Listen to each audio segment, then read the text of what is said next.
This is the Godox Litemons LA150Bi bicolored LED light. Can this thing be a great key light? And make sure you stay tuned to the end. So I'm going to show you something else that I got with this light. It makes this light just a little bit sweeter.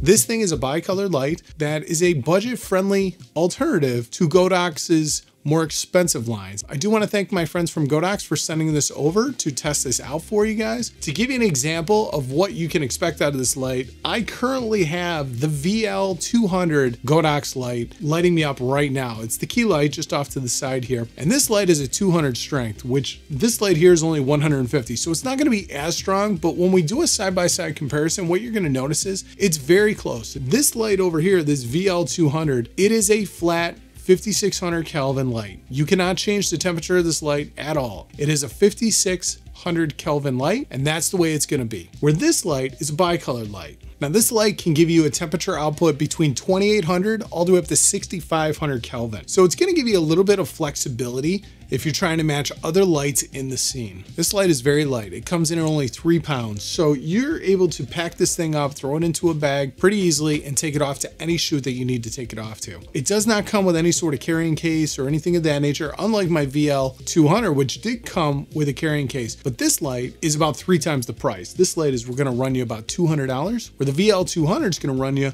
about $600. There is a pretty big cost difference here. Is this light good enough to be a key light? And spoiler alert, I'll save you the trouble. It does. You set this thing at 5600 Kelvin and it's got a CRI rating of 96. So it's gonna give you a very clean, correct exposure at 5600 Kelvin. It's also got a TLCI rating at 5600 Kelvin at 97. So that's another high score for this light right here. Now it does have a Bowens S mount on here, so you are able to use soft boxes to help diffuse the light and make it softer on your skin. Now I do want to grab the power brick. Now this is a really big power brick that you're gonna have with this light, but the nice thing is there's no control box necessary. Now it's gonna plug in with this XML cable right here into the back of the light. I'm gonna go ahead and spin the light around so I can show you the back of the light. So it's got this little handle right here. You pull it out, loosen it up, and then tighten it down. I found that it does a great job of really kind of holding the position. Looking at the back of the light here, we do have some controls, pretty easy to use. You got your on-off switch, which to be honest with you, might be the only con on this light, is this on-off switch seems a little bit on the flimsy side, and I've watched other reviews and some people have had issues with it. Now I've been using this light for 2 months and I have not had an issue, but I've seen some people over the course of time have some issues with this. It does have a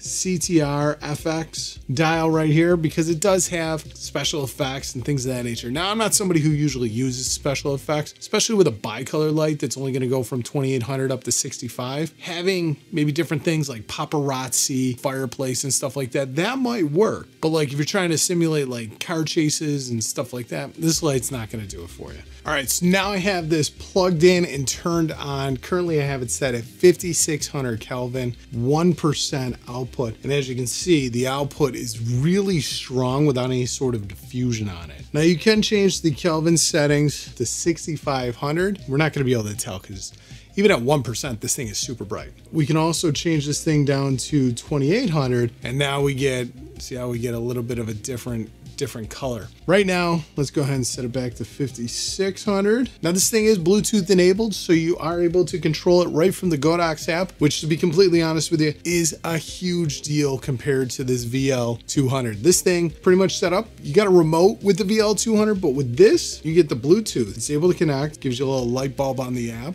So it gives you a little light bulb right here on the app, and that lets you know that you're connected. So you can turn it off and you can turn it back on, which is nice. You can also go into it and you can change the Kelvin level of the light. And actually when you go into the app, it does allow you to change it up to 8500, but it's only going to take you to 6500. So even though it says 8500, it will only let you go to 65. And you can go all the way down to 2500, but in reality, you're only going to get 2800. So let's go ahead and change this back to 56. Now you can change the tint of it, at least it says you can, but as you can see, I'm sliding it, nothing's changing. On the app, you are able to change the brightness. This is at 100%. We're totally blown out now.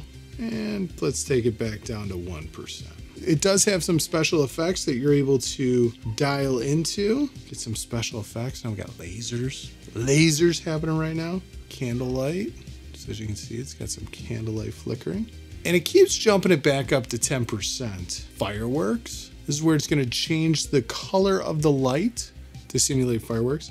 You have 1 speed, 2 speed, and then you have a 3 speed. So there's different speeds that you can pick as well. Now here's what I'm talking about with this police car. So this is the police car.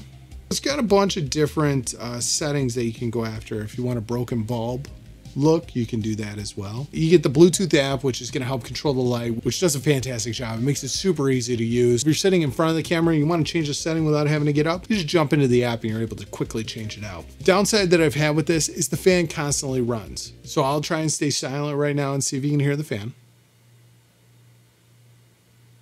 But it is pretty loud right next to me. And the fan blows out some good air. So if you turn this thing all the way up, it sounds like the fan noise stays pretty consistent. And it does have this XMLR cable, which is really nice because if you have a different XMLR and it has enough power pushing through it, you're able to power this light without having to carry around that power brick. Now, I do want to thank Godox for sending this out to me, and they sent out something else, another goodie for us to try out, which, let me grab that. Oh, this thing is really big.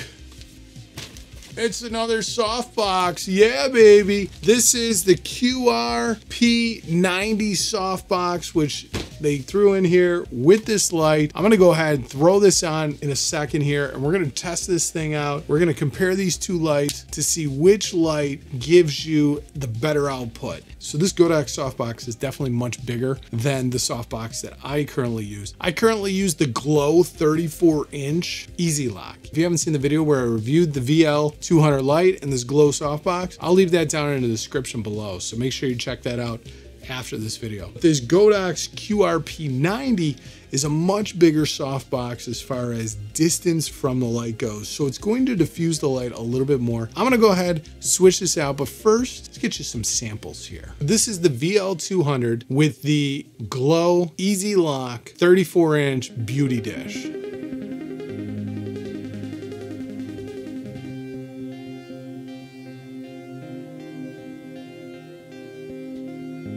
I do want to point out that right now, my VL200 is currently set at 8% power. Let's go ahead, we'll switch it over and let's see what kind of output we get using just the LA150 from Litemon. Now I've switched out the light for the Litemon LA150Bi, and I still have the 34-inch beauty dish by Glow on here. So we haven't tried the Godox QRP90 dish yet. So right now, just the beauty dish. So what do you think of this light? I'm gonna go ahead and do a side-by-side.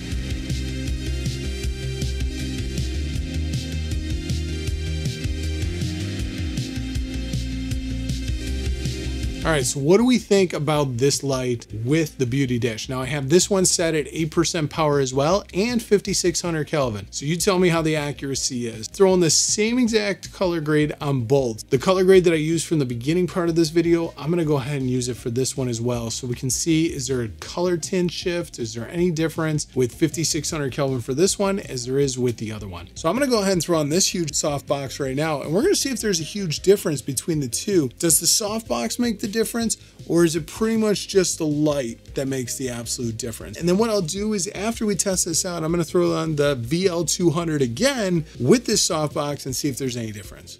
So let's go ahead and do that right now. Well, this won't work. I'm gonna have to back it up a little bit. Let me go ahead and push back the light a little bit. I'll try and get it so the beauty dish is about the same distance away. Okay, so now I have the Litemon LA150Bi light on here at 5600 Kelvin, still at 8% power, but now I have that QRP90 softbox on here. Now, I like this softbox a lot. The downside is it's definitely a lot longer. So because it's longer, I had to back it up a little bit further. Now it should diffuse the light a little bit more, hopefully making those highlights a little bit softer. What do you think about this one? I'll go ahead and do the side-by-side comparison here.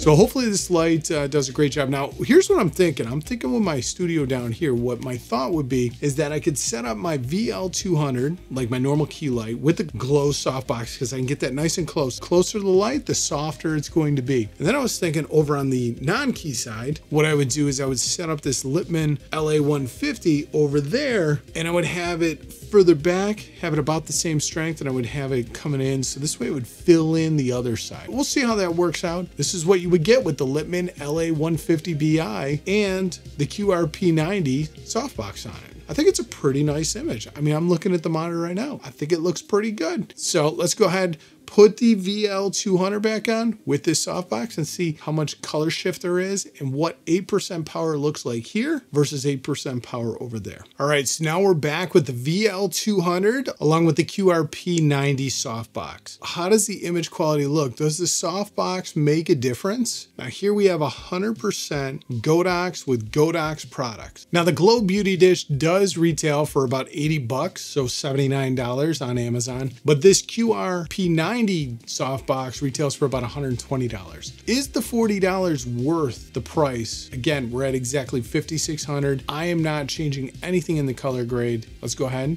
We'll put up side-by-side comparisons.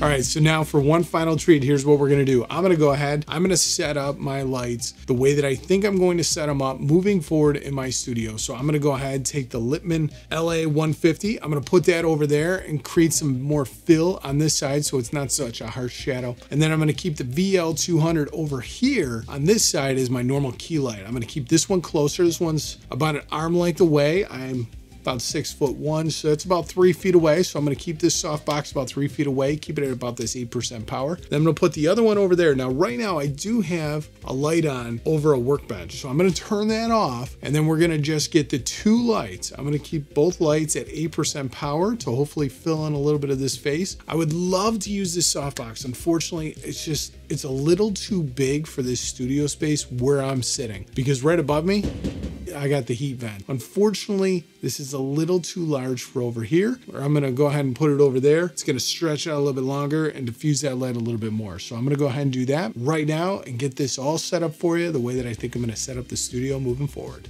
All right, so here you go. This is what I think the final studio setup will look like. I got the 8% VL200 with the Glow 34-inch softbox over here. Over there, I got the Litemons LA150Bi light, and I currently have that set at 8% as well. What I'm gonna do, we're gonna turn down the brightness a little bit on that. Still like a 5%. Okay, so just with the fill light, this is what you're gonna expect to see.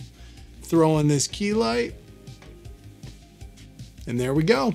We got ourselves a nice little studio setup. Again, got that at 5%, got this at 8%. Currently got my Sony a7 IV set to S-Log 3, and we're about 0.7 overexposed, anywhere between 0.3, 0.7 overexposed, and we got 2000 ISO and an f4. Let me know down in the comments below what you think. Which light do you think performs a little bit better? The near $600 VL200 or the $200 budget-friendly Litemons LA150 bicolor. If you're interested in checking out any one of the products that I'm discussing right now, they'll be linked down in the description below. If you're interested in another video about cameras or lighting, click on either one of the videos on the side of my face. Until next time, thanks so much for watching. I really appreciate it. If you enjoyed this video, don't forget to like, subscribe, and ring the bell. Thanks for watching.